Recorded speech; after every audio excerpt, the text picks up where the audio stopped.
ધાર્મિક માન્યતાઓ અનુસાર રુદ્રાક્ષ ભગવાન શિવના આંસુમાંથી ઉદ્ભવ્યા છે.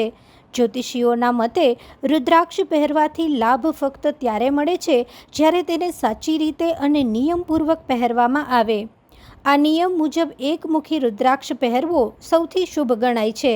ધાર્મિક માન્યતા કહે છે કે લોકોએ એકમુખી રુદ્રાક્ષ પહેરે તો મહાદેવના આશીર્વાદ મળે છે. રુદ્રાક્ષ પહેરતા પહેલાં સ્નાન કરી સ્વચ્છ કપડાં પહેરી સૂર્ય ભગવાનની પૂજા કરવી. રુદ્રાક્ષને કાચા દૂધ અને ગંગાજળથી શુદ્ધ કરી તેના પર ચંદન લગાડવું અને ભગવાન શિવના ચરણોમાં અર્પણ કરવો. 108 વખત ઓમ નમઃ શિવાય મંત્ર બોલી પછી રુદ્રાક્ષ ધારણ કરવો. ધાર્મિક માન્યતા એવી પણ છે કે રુદ્રાક્ષને ક્યારેય કાળા દોરામાં પહેરવો નહીં.